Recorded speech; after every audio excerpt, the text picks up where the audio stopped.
Hey everyone, welcome back to Engelbard Gaming. I've got another episode of Utterly Pointless Comparisons for you today. That's right, 2 in a row. Been a while since that happened, huh? Anyway, today I'm covering the arcade and Saturn versions of Sega Rally Championship. Here's a look at the specs of the machines while I tell you a little bit about the game. Now you're looking at arcade Sega Rally running on Sega's famous Model 2 hardware, at least as emulated via Nebula. Sega Rally hit the arcades in late 1994 and was another big arcade win for Sega. It was as far beyond other arcade rally racing games as Daytona was against, well, basically any other racing game period at the point it came out. Sega Rally was all about driving on different surfaces and completing one course and going to the next rather than doing laps. The game ran at 60 frames per second and looked and sounded amazing. Even though the emulation isn't perfect here, this is still really close to the original experience, which is why I'm comfortable showing it. The Saturn version of Sega Rally came out almost exactly 1 year later. Now Daytona had released on the Saturn in May of 1995, running at roughly 20 frames per second and had loads of polygon pop-in. So you might think that the Saturn version of Sega Rally, which came out a mere 6 months or so later, would also be a technical mess. Well, you're wrong! Sega Rally ran at 30 frames per second on the Saturn and had almost no pop-in. Maybe just a little bit in a few spots here and there. It looks so much better than Daytona that you would have thought it was running on an entirely different system. Now Sega Rally has a big advantage in that it doesn't have nearly as many cars on the track at one time as Daytona does, so that really helped this game. But it still looked surprisingly close to the arcade original when it was new and all was said and done. Now why am I showing you the arcade version here instead of my mug? Well, it's because I wanted you to see it at full screen at its original 60 frames per second, because I did something a little different with this episode. The Saturn version speed is actually a little bit faster than the arcade game, so putting these side by side at their original frame rates, the Saturn version gets way ahead of the arcade version, and I didn't want to keep pausing it every few seconds. So for much of the side by side portion of this video, I sped up the arcade version slightly to between 105 and 108% of its normal speed, which put it on par with the Saturn game. Now that's not an ideal solution, but it was the best one to show you the same parts of the tracks at the same time. The one exception is the Lakeside track, which I ran at 100% speed, also known as normal speed, on both versions since it didn't have long straightaways for the Saturn version to overtake the arcade version like the other tracks. Also, my skills just weren't up to the task this time, folks. I couldn't finish the Lakeside track in the arcade version. I ran out of time every time I got to it, even though I was far in first place. After about, 20 or 30 attempts, I decided to say f*** it and included me doing a practice run on the track instead so you could still see the whole thing. Normally, I would never do that, but I just didn't have the time to spend doing the whole game over and over, and Nebula doesn't support save states, and MAME runs the game worse in a lot of ways. So this seemed like the best way to make sure you saw as much of the game as possible. I did still include some footage of the victory podium at least, but no, I did not in any way earn that this time around. Sorry, but remember, it's not about my gameplay skills, I just want to show you the game. Alright, enough of this palaver. Let's get on with it. Alright, and we are underway. Remember, winners don't use drugs. You can see the interface screens are basically identical between the two versions of the game. And then we have the nice little splash screen before we start the actual race. Looks about identical in both versions. I will say they go by a lot quicker in the arcade.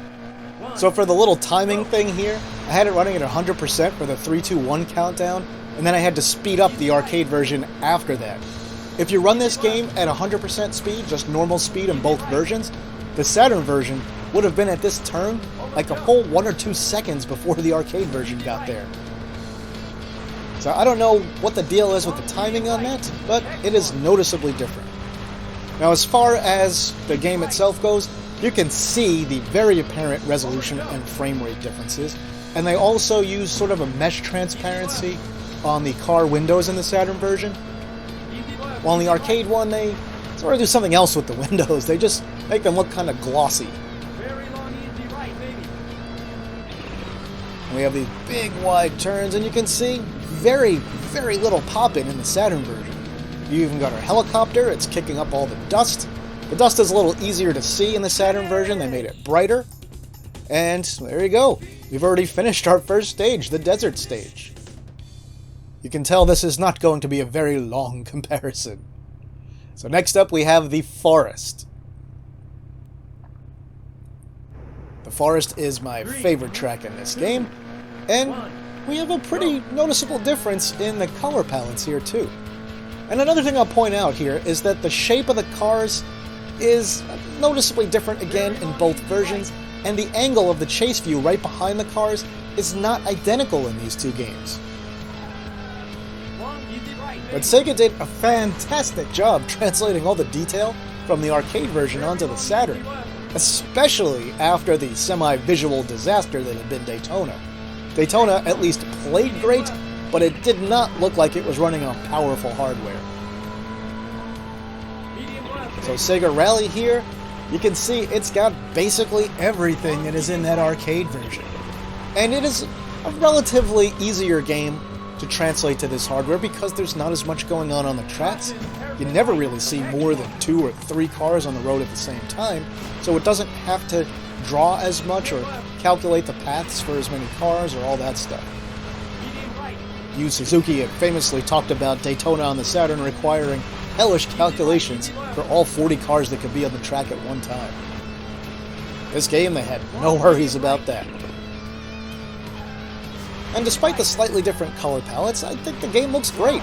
I actually like the slightly bluer tint in this stage in the Saturn version than the arcade one, which is a little bit grayer.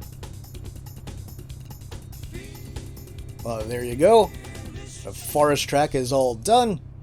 Time to move on to the last of the main tracks, the Sega Rally Mountain Track. And while it's called Mountain, most of it takes place in a city. And once again, you can see they've done a fantastic job translating this to the Saturn.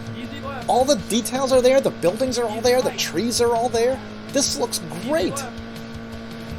And it was just so great to see this after the Saturn had struggled so mightily with some of the earlier releases on the system. Now, sadly, Sega Rally, which came out early in the Saturn's lifetime, really is one of the best-looking racing games it ever received. And that's, again, in large part because it didn't have to show as many cars on the track as other games, but there was a lot of technical expertise on display here also. But I can't even describe how great it was to play this game at home. Now, I hadn't even played the arcade version before I got the home version, but I did get chances to play it many times afterwards. And as far as control and everything goes, I actually prefer the Saturn version. I thought the steering wheel in the arcade one was a little too sensitive, and the gameplay was noticeably slower. So that was something I'd picked out the first time I played it. And it was nice to see that it wasn't me just imagining things, but that was actually slower, which I confirmed by running these two games side by side at their normal 100% speeds. Always nice to learn you're not crazy. Alright, now we move on to the extra stage, the infamous Lakeside. This one has tons of turns that are very sharp, and also there are no real long straightaways on the track. It's very, very difficult, but you can still normally make it. It's way easier on Saturn than the arcade. In the arcade one, no matter what settings you put on the game, it just doesn't give you enough time. At least not for me. I was not good enough to do it, even though I was in first place by a mile when I got to the end, and ran out of time just before the finish line multiple times. You can tell me to get good and all, but I just didn't have time. Now for this version, I also prefer the colors on the Saturn game. For me, keep in mind I am colorblind, so maybe this isn't the same case for everybody watching this. But on the Saturn version, the road stands out more from the track sides, and it's easier for me to tell what's road and what's trackside.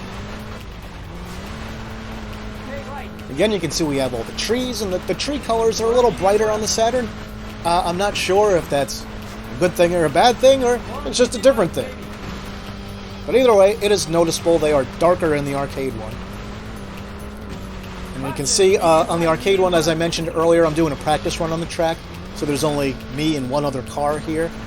Doing a practice run is a secret you can unlock in the arcade game.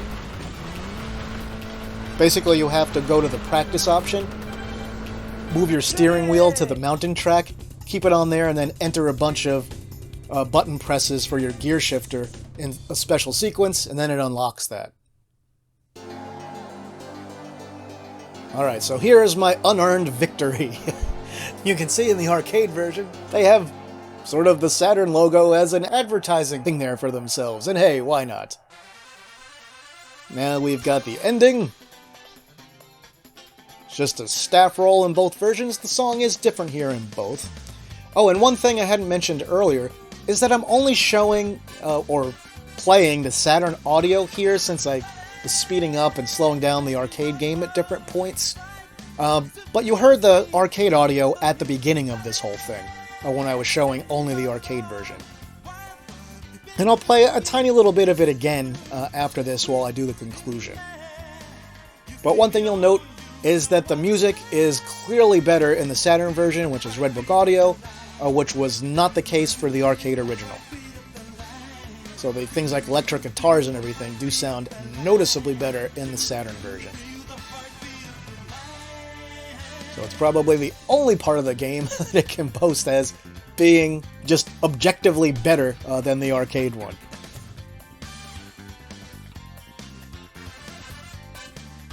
Yeah, the credits end a lot faster in the arcade one. It went through them quicker, and notice there's a lot of different names in these two versions, so it wasn't just ported by all the same people. Different people worked on it and, you know, got this accomplished.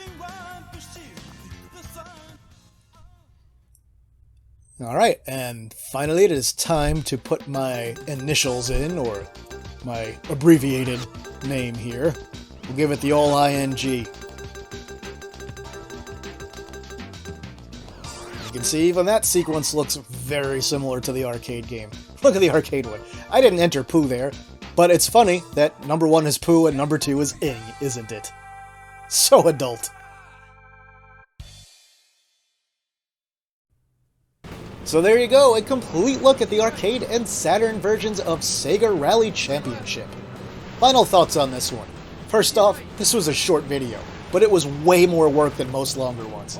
That'll teach me to try and pick a short game to save time. But anyway, Sega really did an amazing job downsizing this game for the Saturn. Sure, the lower resolution and frame rate are noticeable, but so is the extra speed.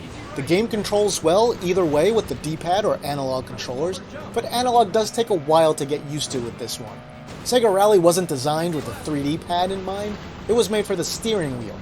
Still, Sega Rally was an amazing technical achievement on the Saturn hardware at a time Sega really needed that the most. This and the amazing Saturn port of Virtua Fighter 2 may have saved the system from an even earlier death than the one that it faced. So what do you think, everyone? Did Sega capture the look and feel of the arcade Sega Rally on the Saturn? Do you like the PC port better? Do you have something wrong with your abilities of perception and prefer the awful Game Boy Advance version? Tell me all about it in the comments.